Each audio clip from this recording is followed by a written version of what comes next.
bom estarmos juntos nesse domingo para estudarmos a palavra, meditarmos na palavra, nesse dia tão especial, que nós podemos exercer a nossa cidadania, né? Podemos cumprir parte do nosso chamado também, sendo bons cidadãos nessa terra. E é exatamente por isso, porque hoje é esse dia também tão especial, dia de eleições, que nós não vamos encerrar hoje o livro de Atos.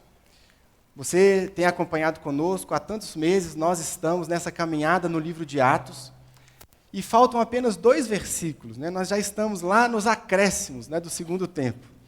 Mas, conversando com o pastor Silvio, a gente achou melhor não encerrarmos hoje, até porque o clima hoje é diferente, não é? O momento é diferente, e também porque alguns irmãos, nós já sentimos falta de alguns aqui, que talvez tiveram que viajar para votar ou não puderam vir. Então nós vamos encerrar quando todo mundo estiver junto, né? Nós cremos que assim será melhor. Hoje nós vamos conversar então ainda sobre esse tema de cidadania, sobre esse tema do nosso compromisso como cristãos na sociedade.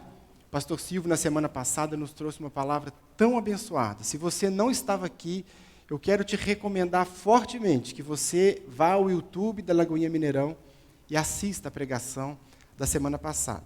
E eu creio que Deus ainda tem algo para falar ao nosso coração. Então eu quero convidar você a abrir a sua Bíblia comigo lá em Jeremias. Nós vamos ler o livro do profeta Jeremias, no capítulo 29. Jeremias, capítulo 29, é o texto de hoje. Nós vamos ler do versículo 1 até o versículo 11.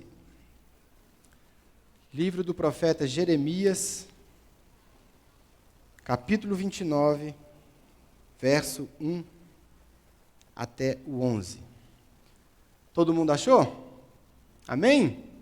Jeremias 29. Nós vamos ler primeiro do versículo 1 ao 3. Aí eu vou fazer uma explicação rápida do contexto e depois nós vamos ler do 4 até o 11. Então, primeiro vamos ler juntos. A minha versão é NVI, você pode me acompanhar. Jeremias capítulo 29, versículo 1 até o 3, diz assim a palavra de Deus.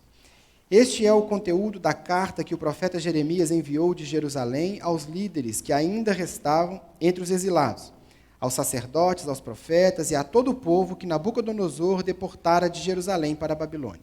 Isso aconteceu depois que o rei Joaquim e a rainha mãe, os oficiais do palácio real, os líderes de Judá e Jerusalém, os artesãos e os artífices foram deportados de Jerusalém para a Babilônia. Ele enviou a carta por intermédio de Eleasa, filho de Safã, e Gemarias, filho de Ilquias, os quais Edequias, rei de Judá, mandou a Nabucodonosor, rei da Babilônia. A carta dizia o seguinte. Vamos parar aqui só um pouquinho para eu explicar para você o que estava acontecendo. Quando nós estudamos os livros de Esdras e Neemias, nós falamos um pouco sobre esse período. Foi um período em que o povo de Israel e o povo de Judá foi levado cativo para a Babilônia. O povo de Israel já havia sido levado cativo anteriormente, mas aqui é o momento em que Judá é levada cativa para a Babilônia. Você se lembra, estudando os livros, quando você estuda os livros de reis, os livros de crônicas, você percebe que o povo de Israel, o povo de Judá, o povo de Deus, a partir do rei Salomão, o povo começou a pecar, o povo começou a buscar outros deuses, havia culto a Baal, começou a ser introduzido ali no meio do povo de Deus a idolatria, casamentos mistos, tantas coisas que Deus havia ordenado que o povo não fizesse e o povo começa a desobedecer. E quando o povo começa a desobedecer, o Senhor levanta profetas que avisaram o povo, olha, vocês se continuarem pecando, eu vou disciplinar vocês, eu vou mandar vocês para o cativeiro. Vocês serão disciplinados porque vocês estão desobedecendo a palavra de Deus. Um desses profetas foi exatamente Jeremias. E o que acontece é que a partir de Salomão, então, o povo começa essas práticas, não apenas os reis, mas principalmente os reis, mas também o povo, começam essas práticas pecaminosas, buscando outros deuses, desobedecendo o Senhor. Até que no ano aproximado ali do ano 597 a.C., o rei Nabucodonosor invade Judá, invade Jerusalém e leva o povo cativo. O que está acontecendo aqui então no momento dessa carta, meus irmãos, que o povo já estava sendo levado. Grande parte do povo já estava na Babilônia. O povo já era cativo, o povo já estava no exílio, o povo já estava longe da sua terra. Poucos anos depois dessa carta, Jerusalém será totalmente destruída, os muros derrubados. Inicia-se ali um período, então, que Israel vai passar no cativeiro. O fato é, meus irmãos, que o povo de Deus agora está vivendo numa cultura completamente diferente. O povo de Deus ali na Babilônia está vivendo diante de uma cultura completamente diferente da sua. É uma terra diferente, é uma terra estranha, é uma terra idólatra, é uma terra pagã. Aquele povo na Babilônia adorava vários deuses. O Deus de Israel ali era apenas mais um entre tantas divindades que eles aceitavam. Havia pecado, havia promiscuidade. E o povo de Deus, então, é colocado no meio de uma cultura completamente diferente da sua. Uma cultura completamente distante de Deus.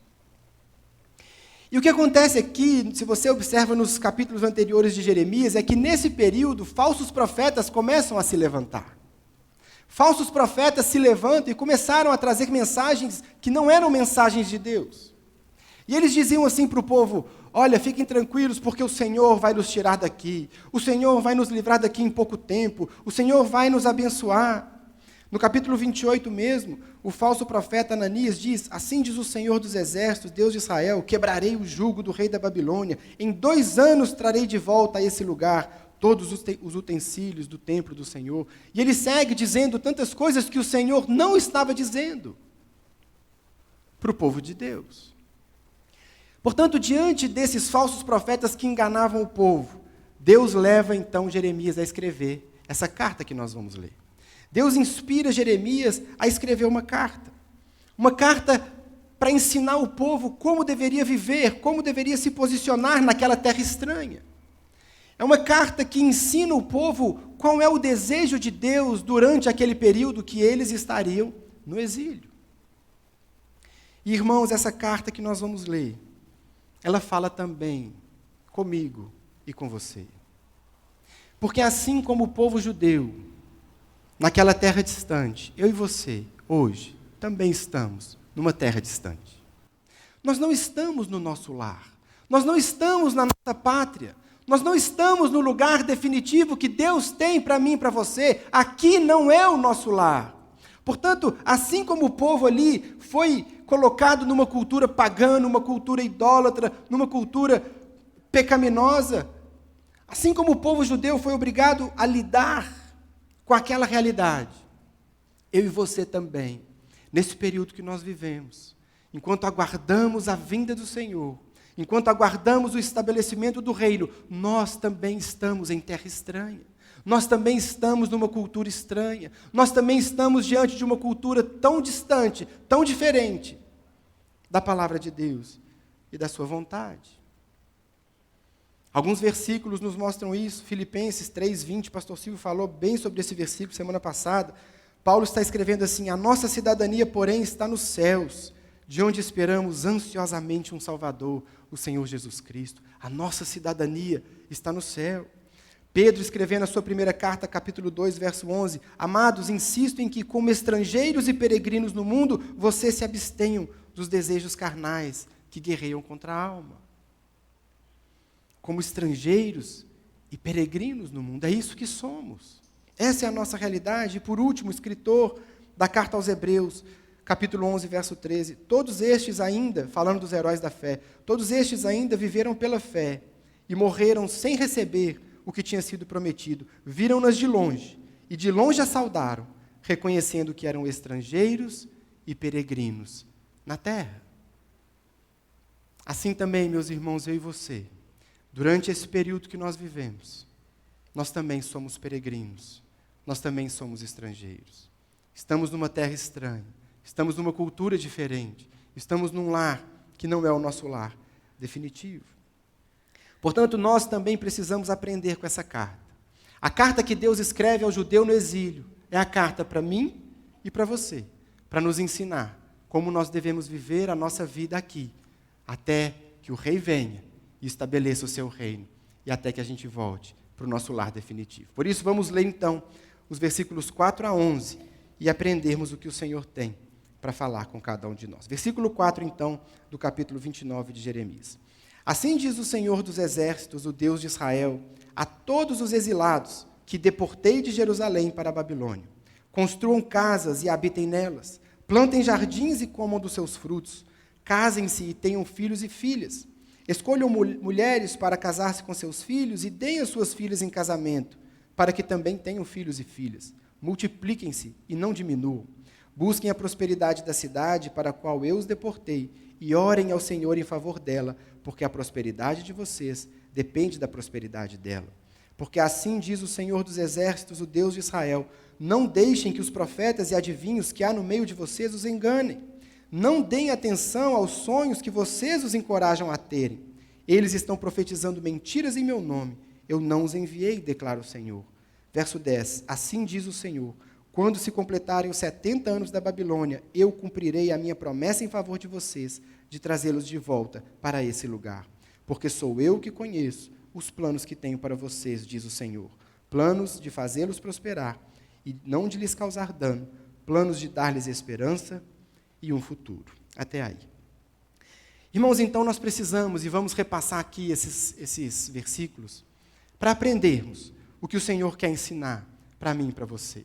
E Jeremias, quando ele é inspirado por Deus a escrever essa carta, o que o Senhor estava dizendo através de Jeremias, o que o Senhor queria evitar através dessa carta, é que o povo cometesse 2 erros. Havia 2 perigos que o povo podia cometer numa terra estranha, que são os mesmos perigos que eu e você corremos também. O primeiro perigo é o perigo de se isolar. É o perigo de se afastar. É o perigo de não se misturar, de achar que aquilo ali não vai passar muito rápido e daqui a pouco a gente está livre disso aqui. Não vamos nos misturar com nada. Um isolamento era o primeiro risco que o povo corria. Mas havia ainda um segundo risco, que era de criar raízes profundas demais, sendo que ali não era o destino final daquele povo. Portanto, são erros que eu e você também não podemos cometer. E por isso, vamos repassar aqui esses versículos novamente. E nós vamos aprender 6 mensagens que Deus tem para mim e para você sobre como devemos viver enquanto aguardamos a nossa ida definitiva para o lar até que o Senhor Jesus volte. 6 mensagens, então, de Deus para mim, para você e para o povo judeu lá no cativeiro. Primeira mensagem de Deus é: descanse. Descanse. Veja comigo de novo o versículo 4. Assim diz o Senhor dos Exércitos, o Deus de Israel, a todos os exilados que eu deportei de Jerusalém para a Babilônia. Irmãos, Deus já começa aqui a sua carta ao povo que estava no cativeiro, dizendo que Ele está no controle. Deus já começa a sua mensagem dizendo para o povo: foi eu que mandei vocês para o cativeiro. Eu enviei vocês para lá. Eu estou no controle de absolutamente tudo o que está acontecendo. Começar a carta dessa forma, meus irmãos, era tão importante para aquele povo, porque você pode imaginar como era difícil a situação do judeu. Você pode imaginar como estava a cabeça do judeu naquela terra estranha. Você pode imaginar a angústia que havia no coração do judeu, acostumado a viver dentro dos muros de Jerusalém, acostumado com o templo, acostumado com as suas práticas, com a sua cultura, agora estão colocados numa cultura completamente diferente, longe da cidade, longe do templo. Havia tristeza, angústia, medo no coração do judeu. Existe um salmo, não precisa abrir, Salmo 137 foi escrito exatamente nesse período. Ele diz assim: junto aos rios da Babilônia, nós nos sentamos e choramos com saudade de Sião. Ali, nos salgueiros, penduramos as nossas harpas. Ali, os nossos captores pediam-nos canções. Os nossos opressores exigiam canções alegres, dizendo: cantem para nós uma das canções de Sião. Como poderíamos cantar as canções do Senhor numa terra estrangeira? Que a minha mão direita definhe, ó Jerusalém, se eu me esquecer de ti. Que a língua se me grude ao céu da boca, se eu não me lembrar de ti e não considerar Jerusalém a minha maior alegria. Veja a mente, o coração do judeu sofrendo, angustiado. O sentimento que havia no coração do judeu ali era um sentimento de abandono. Deus nos abandonou. Nós fomos entregues agora a Nabucodonosor. Deus nos deixou, Deus desistiu de nós. Deus não quer mais saber da gente, nós pecamos, e por causa do nosso pecado, Deus nos esqueceu, estamos entregues à própria sorte, agora não temos ninguém mais, não temos mais o Senhor. Mas Deus começa a carta dizendo, tudo o que está acontecendo com você está debaixo do meu controle. Tudo o que está acontecendo com você está debaixo da minha soberania. Irmãos, da mesma forma, eu e você estamos nesse estado que vivemos, nesse período que vivemos aqui, um período caído, um período longe do nosso lar, longe da nossa pátria, por causa do pecado. Assim como foi com o povo judeu. Mas a mensagem aqui, meus irmãos, é a mesma. Deus está dizendo também para mim e para você, apesar do nosso pecado, Ele não desistiu de nós. Ele não nos esqueceu, Ele não nos abandonou, Ele continua governando. O nosso pecado, o pecado do homem, não tirou Deus do trono, não tirou o governo das mãos do Senhor. Ele continua governando, Ele continua reinando. Irmãos, tantas vezes nós que vivemos aqui longe do lar, longe de casa, muitas vezes nós passamos por período de sofrimento, período de dor, período de lágrimas, e a sensação que dá quando olhamos para a nossa realidade é, Deus nos abandonou. Por que tanta dor? Por que tanto sofrimento? Por que tanto problema? Por que estou passando por essa situação tão difícil? Por que eu estou vivendo isso? A sensação que vem ao nosso coração é a mesma do judeu. Deus me deixou. Deus se esqueceu de mim. Mas a primeira mensagem que Deus traz para mim, para você aqui é essa: descanse. Ele está no controle, Ele está reinando, Ele continua governando. Irmãos, não existe nada que aconteça na sua vida hoje que fuja do controle de Deus. Por isso Ele faz questão de dizer, vocês estão no cativeiro, debaixo da minha soberania, do meu controle, do meu governo. Essa é a mensagem que Deus introduz à sua carta. Eu estou cuidando de você. Nada está passando distante do meu olhar. Eu continuo no trono, eu continuo governando. Portanto, descanse. É a primeira mensagem para nós, nesse período que vivemos. A segunda mensagem, então, primeira, descanse. A segunda mensagem para os exilados. A segunda mensagem para quem está envolvido numa terra estranha. A segunda mensagem para quem está distante do lar, diante de uma cultura tão diferente, de uma cultura tão corrompida. A segunda mensagem de Deus para os judeus e para nós é: envolva-se. Envolva-se. Olha o verso 5 comigo de novo. Construam casas e habitem nelas. Plantem jardins e comam dos seus frutos. Durante muito tempo, alguns irmãos nossos na história da igreja procuraram se isolar do mundo. Durante algum tempo, nossos irmãos na fé construíram mosteiros para se isolar do contato, para se isolar da contaminação, para se isolar da proximidade com o mundo. Era um sentimento de que eu não quero me contaminar, eu não quero ter problemas com o mundo, portanto, vamos para o mosteiro, vamos fugir, vamos ficar distantes, orando, aguardando o reino vir, aguardando o Senhor voltar. Aí você diz assim, pastor, mas isso aí aconteceu há muitos anos. Irmãos, ainda hoje, para nós, existe uma tendência tão forte do isolamento. Existe uma tendência tão forte de nós nos abraçarmos, nos acolhermos, nos cercarmos apenas entre o povo de Deus, apenas distante do mundo e das suas contaminações. Isso fica muito claro nas universidades. Nós temos nas universidades aquilo que nós chamamos aqui na nossa cidade de clubinhos. E os clubinhos que deveriam ser ajuntamento de irmãos para criarem estratégias evangelísticas e de impacto e para alcançar a universidade, hoje, na maioria dos casos, se tornou refúgio de crente que não está conseguindo lidar com a contaminação do lado de fora. Muitas vezes é para isso que serve, porque nós também temos essa tendência de nos isolar, de nos afastar do mundo, mas essa nunca foi a vontade do Senhor para nós. O desejo de Deus para mim e para você é o envolvimento. Jesus, quando ele ora lá em João capítulo 17, verso 15, ele diz, eu não rogo que os tires do mundo, mas que os protejas do maligno. O plano de Deus, meus irmãos, para mim e para você, nesse tempo que nós vivemos, é de envolvimento. Você deve ser sal da terra. Você é chamado para ser luz do mundo. O que Deus deseja para mim e para você é que nós estejamos envolvidos, estejamos misturados nessa sociedade que Ele nos colocou. Não é o isolamento, é o envolvimento. Por isso aqui no verso 5 Deus diz, construam casas e habitem nelas. Estabeleça-se ali no meio das pessoas. Pare de se isolar e de achar que o reino já vai voltar, por isso você não precisa se envolver. Não, vá morar no meio das pessoas. Vá viver no meio das pessoas, vai se misturar com elas.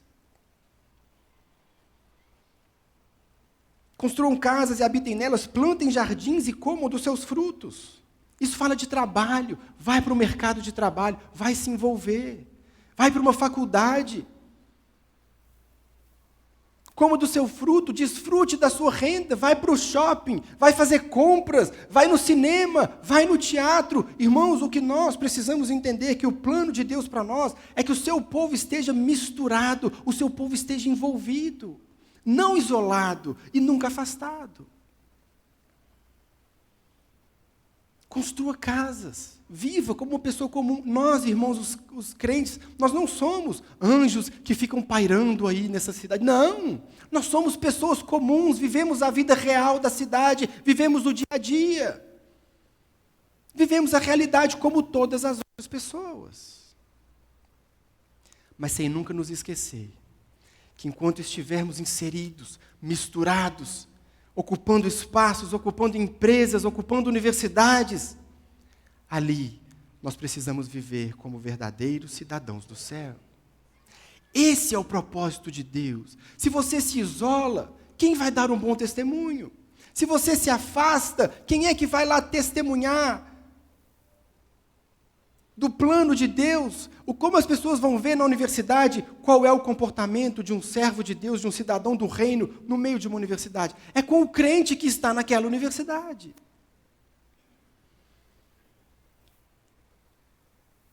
Irmãos, tantas vezes a gente quer, é só isso aqui que a gente está fazendo. Irmãos, ficar aqui junto com vocês é gostoso demais. É gostoso, é maravilhoso demais estarmos aqui. Aqui a gente fala de Jesus, aqui a gente canta para Jesus, aqui a gente ora uns pelos outros. É lindo estar aqui. Isso aqui é um pedacinho do céu. No céu vai ser assim, a gente vai falar dele, a gente vai cantar para ele, a gente vai ficar junto, vai ser ótimo.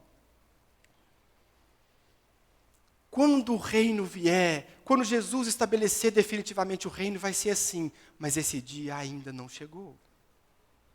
E enquanto esse dia não chega, meus irmãos, eu e você temos um chamado de entrar nessa sociedade, entrar nessa cidade, entrar nas empresas, no mercado, na vizinhança, no shopping, no restaurante, nas praças. E ali, darmos testemunho de verdadeiros filhos de Deus naquela sociedade. Percebem a diferença? Enquanto o povo estava se afastando, enquanto o povo estava fugindo. O som está bom? Acho que para mim que diminuiu aqui. Então, enquanto o povo procurava se afastar pelos falsos profetas que diziam, não, já vai passar, não se misture, não se envolva, Deus está dizendo o contrário, misture-se, envolva-se, preencha os espaços, vá para os lugares, participe de tudo, participe da vida comum, para que as pessoas lá fora o vejam. Qual é o comportamento de um verdadeiro filho de Deus no trabalho, no shopping, no restaurante, na universidade? Esse é o plano de Deus para mim e para você. Sal da terra e luz do mundo. Por isso, a primeira mensagem de Deus para nós, descanse. E a segunda, envolva-se, participe, seja parte da sua sociedade. A terceira mensagem que Deus tem para cada um de nós é multiplique-se. Multiplique-se, versículo 6. Casem-se e tenham filhos e filhas. Escolham mulheres para casar-se com seus filhos e deem as suas filhas em casamento, para que também tenham filhos e filhas. Multipliquem-se e não diminuam. Eu fiz minha parte. Irmãos, o pensamento dos judeus aqui era, não vou ter filho nessa terra. Eu não vou ter filho nessa cultura. Olha ali, a vizinha do lado, as roupas que ela usa. Olha ali o vizinho da frente, os funks babilônicos que ele fica escutando todo dia. Olha o som que passa no carro dele aqui tocando. Não vou ter filho nessa cultura. Não vou ter filho aqui, vai dar muito trabalho. Olha o outro vizinho ali do lado, quantidade de deuses que ele adora. Olha a ideologia de gênero. Olha a liberação das drogas. Olha o aborto. Olha isso, olha aquilo. Exatamente o mesmo pensamento de muitos cristãos hoje. Não vou ter filho nessa cultura. Não vou ter filho nesse mundo maluco que estamos vivendo. Irmãos, a mensagem aqui é muito clara. Filhos são herança do Senhor. Filhos são as pessoas que nós vamos deixar aqui depois que nós partirmos. Porque da mesma forma, irmãos, que eu e você temos um plano, temos uma missão de envolver, de misturar, de dar testemunho, de expandir o reino. Um dia a gente vai embora. Um dia a gente vai voltar para casa. E a cidade vai continuar precisando de pessoas boas, de pessoas de Deus, de cidadãos do céu, dando testemunho nessa cidade.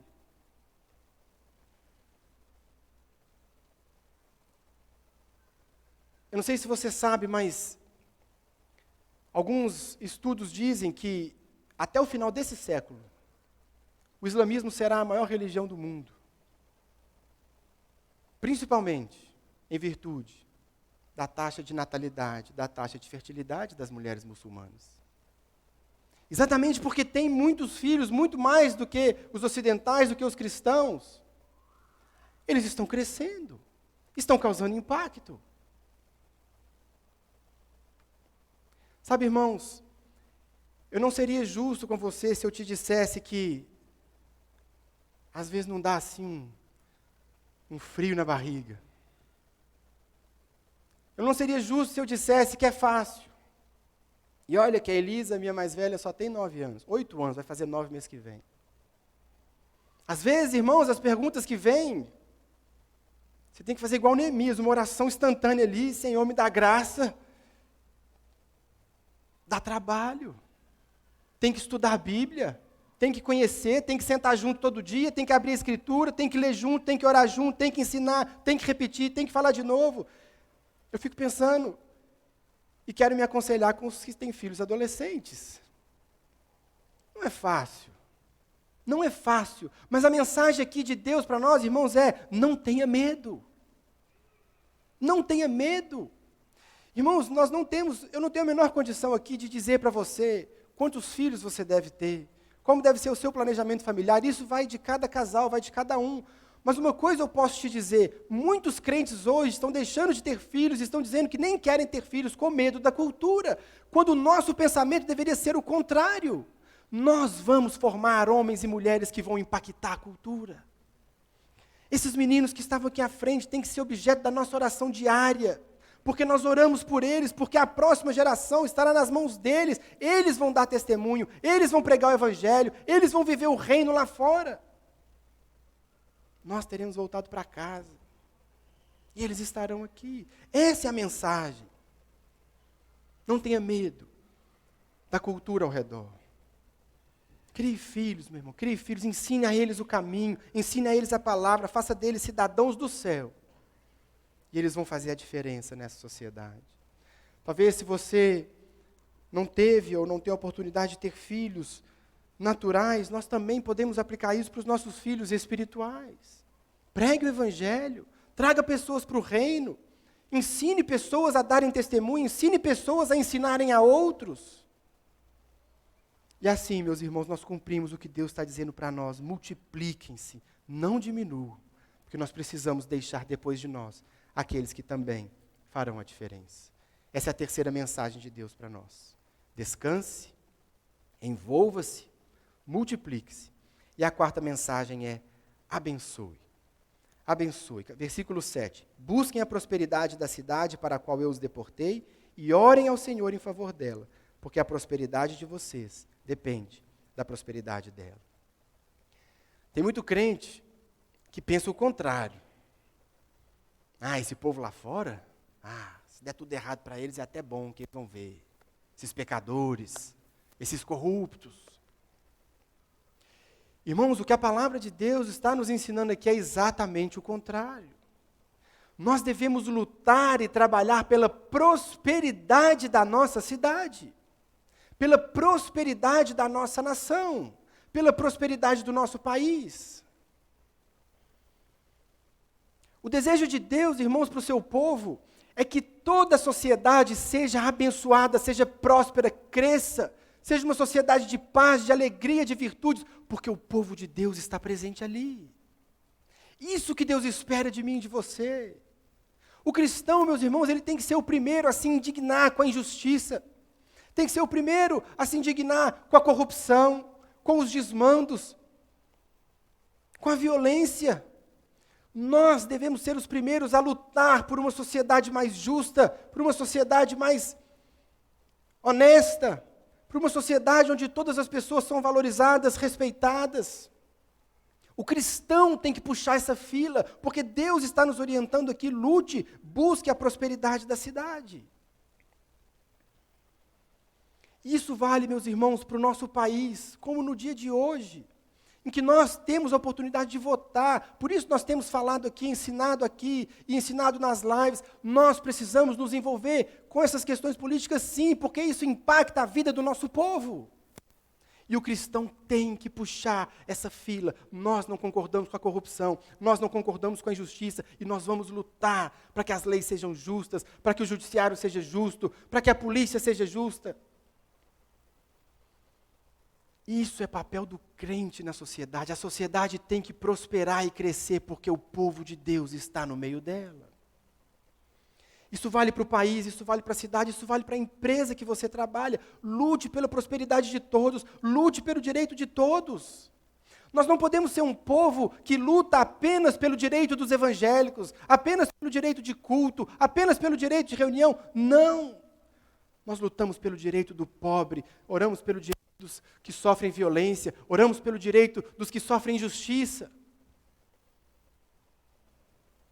Deus quer ver essa terra prosperando e que as pessoas saibam, porque o povo de Deus está ali, eles lutam por nós, eles lutam por justiça, eles lutam por igualdade. Esse é o plano de Deus para mim e para você. E Deus nos chama a fazer ainda mais. No final do verso 7, busquem a prosperidade, lute pela prosperidade, mas orem ao Senhor em favor dela. Irmão, não precisa me responder, mas quantas vezes você falou mal de político esse ano? Quantas vezes você falou mal do STF esse ano? Quantas vezes você falou mal de tantas coisas que você deveria primeiro orar e depois lutar? Ore pela sua cidade, ore pelos ministros, ore pelo presidente, ore pelos deputados, ore como nós fizemos aqui antes da mensagem. Nós oramos, essa tem que ser a prática da igreja. Porque a partir da oração da igreja, Deus pode mudar a história da nossa nação. Portanto, meus irmãos, essa quarta mensagem que Deus tem para mim e para você, abençoe a cidade em que Ele nos mandou. Quinta mensagem, não se apegue. Descanse, envolva-se, multiplique-se, abençoe. A quinta mensagem, não se apegue. Versos 8 e 9 de novo. Porque assim diz o Senhor dos Exércitos, o Deus de Israel. Não deixe que os profetas e adivinhos que há no meio de vocês os enganem. Não deem atenção aos sonhos que vocês os encorajam a terem. Eles estão profetizando mentiras em meu nome. Eu não os enviei, declara o Senhor. Naquela época, irmãos, os falsos profetas se levantavam e diziam assim: nós vamos embora rápido. Nós já estamos saindo daqui, Deus vai julgar tudo isso aqui rápido e vai nos restituir o templo, vai nos restituir a cidade, nós já estaremos em casa. Aqui no versículo 9, o Senhor está dizendo, olha que interessante, não deem atenção aos sonhos que vocês os encorajam a terem. Que semelhança com os nossos dias, não é? Paulo escrevendo a Timóteo, segunda carta, capítulo 4, verso 3, Paulo disse assim: pois virá o tempo em que não suportarão a sã doutrina. Pelo contrário, sentindo coceira nos ouvidos, segundo os seus próprios desejos, juntarão mestres para si mesmos. As pessoas têm uma tendência de juntar mestres para suprir os seus desejos, juntar profetas que vão profetizar aquilo que eles querem ouvir. E naquela época o que o povo queria ouvir era exatamente isso: nós já estamos voltando para casa. Mas é interessante, irmãos, que hoje os falsos profetas mudaram o discurso. Se naquela época os falsos profetas diziam: não se apegue, não se envolva, não abençoe, não se estabeleça. Hoje os falsos profetas estão dizendo uma mensagem contrária, e eles estão dizendo: é aqui que importa, aqui é o lugar final, aqui é o destino, é aqui que a gente tem que se preocupar, você tem que prosperar é aqui, você tem que ter saúde é aqui, vai dar tudo certo para você é aqui. A conversa mudou. Hoje em dia o que nós recebemos são profecias, falsas profecias, que querem fixar os nossos olhos nessa vida, fixar os nossos olhos para as coisas terrenas, tiram os nossos olhos do céu, tiram os nossos olhos do reino, tiram os nossos olhos daquele grande dia em que Jesus vai voltar e nos fazem ficar enxergando apenas as coisas dessa terra. 2 Pedro 3,13, todavia, de acordo com a sua promessa, esperamos novos céus e nova terra, onde habita a justiça. Esse é o desejo do coração do crente. Nós aguardamos aquele dia que Jesus vai voltar. A nossa esperança está nesse dia, está no reino que virá. Lá sim será um reino de justiça, lá sim será um reino de alegria, lá sim não haverá mais morte, não haverá mais dor, não haverá mais lágrima. Os nossos olhos estão lá. Mas, irmãos, hoje, seguindo essas falsas profecias, as pessoas estão se matando para conseguir coisas que vão ficar para trás. Hoje os crentes estão empenhando a sua vida, gastando a sua vida em coisas que vão passar. Irmão, que diferença que fez quando você estiver lá na glória? Quando Jesus estabeleceu o reino, que diferença que fez o carro que você andou? Que diferença que fez o tamanho da casa que você viveu? Irmão, se Deus te deu condição, compre um ótimo carro, compre uma casa grande. Mas o que eu quero deixar claro aqui, irmãos, é que os nossos olhos não estão nessas coisas. E hoje parece que muitos crentes, a vida deles gira em torno de conseguir coisas.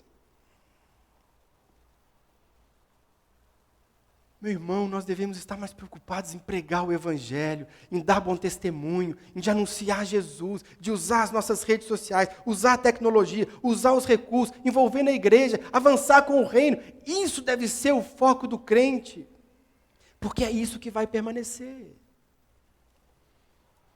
Portanto, a quinta mensagem, olha o que diz o versículo 10, assim diz o Senhor: quando se completarem os 70 anos da Babilônia, eu cumprirei minha promessa em favor de vocês, de trazê-los de volta para esse lugar.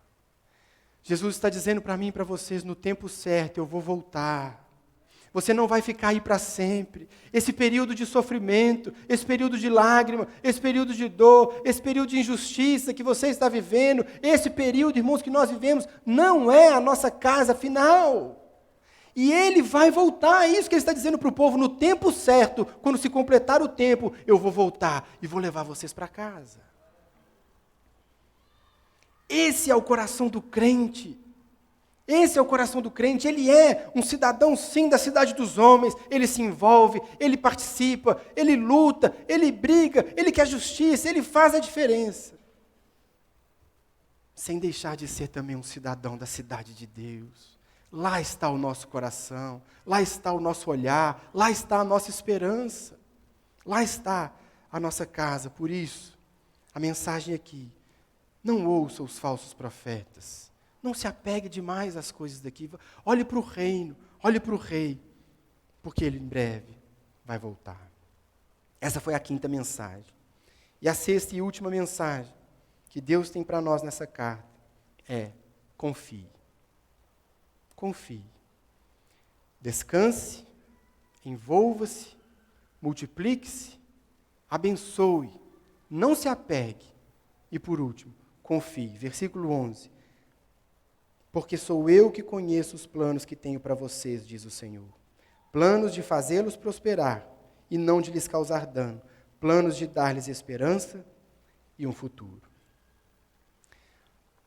O que Deus está dizendo aqui, meus irmãos, depois de recomendar o envolvimento, Depois de recomendar a vigilância, envolva-se, multiplique-se, abençoe, não se apegue demais, Deus está dizendo, apenas confie em mim. Apenas confie que eu sei o que eu estou fazendo. Quando Jesus disse, eis que eu envio vocês como ovelhas para o meio de lobos, Jesus sabia o que ele estava fazendo, apenas confie.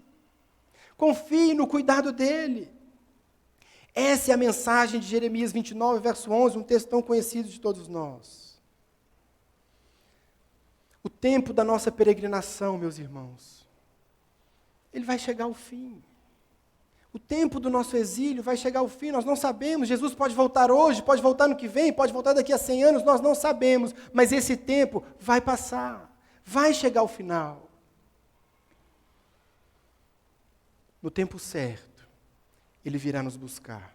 E o que Ele espera de mim e de você é que nesse período que estamos aqui, estejamos focados em cumprir a vontade dEle para cada um de nós.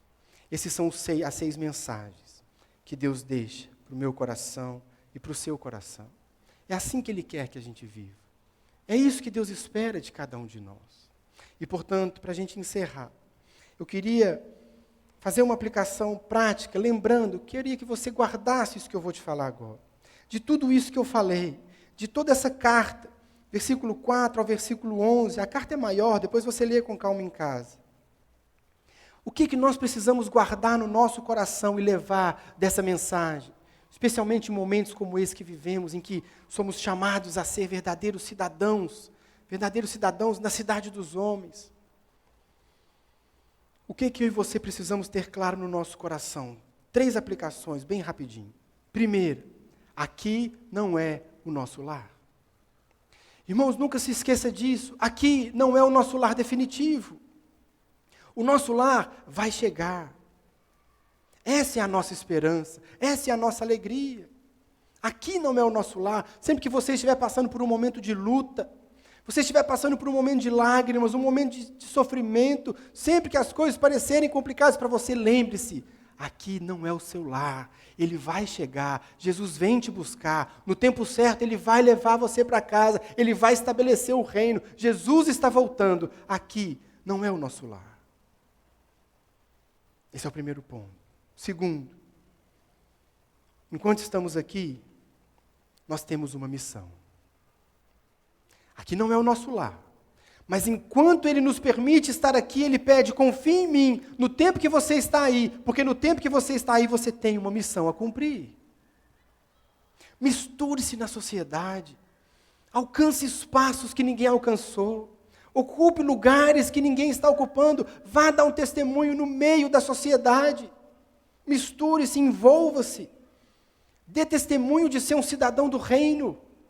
Pregue o evangelho. Esse é o chamado de Deus para nós enquanto estamos aqui. Aqui não é o nosso lar.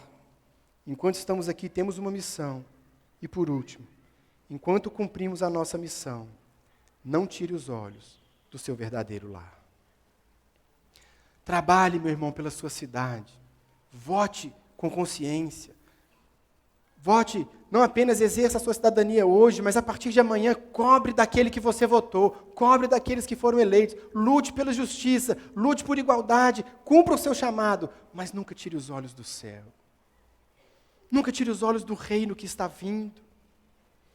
O pastor Silvio abriu a mensagem dele na semana passada com uma frase que eu vou fechar essa mensagem. Nós somos chamados a viver com os pés na terra e o coração no céu. Essa é a caminhada do cristão. Portanto, irmãos, nunca permita que as coisas ruins dessa vida tirem o seu foco. Vai passar. Esse momento que vivemos não é definitivo. O plano de Deus, o versículo 11 está dizendo, eu tenho para vocês planos de fazê-los prosperar, planos de dar esperança e um futuro. Ele está preparando tudo. Esse tempo vai chegar, um tempo de alegria sem fim, um tempo que não haverá mais sofrimento. Esse tempo vai chegar. Não deixe que as coisas ruins dessa vida tirem os seus olhos do reino. Da mesma forma, não deixe que as coisas boas dessa vida tirem o seu foco da sua missão, tirem o seu foco do seu verdadeiro lar, porque também as coisas boas dessa vida, muitas delas vão passar. E nós precisamos como cidadãos do reino, viver o reino de Deus aqui, até o dia que Jesus vier nos buscar. E para encerrar, eu vou ler aqui um versículo para você. Tito, capítulo 2, versículos 11 a 13. Paulo escreve assim a Tito: porque a graça de Deus se manifestou salvadora a todos os homens, e ela nos ensina a renunciar à impiedade e às paixões mundanas, e a viver de maneira sensata, justa e piedosa nessa era presente, enquanto aguardamos a bendita esperança, a gloriosa manifestação do nosso grande Deus e Salvador, Jesus Cristo. Irmãos, que a graça nos ajude, que a graça nos ensine a renunciar às paixões da carne, a renunciar às paixões mundanas e a viver como cidadãos nessa cidade de maneira sensata, justa e piedosa, enquanto aguardamos aquele grande dia.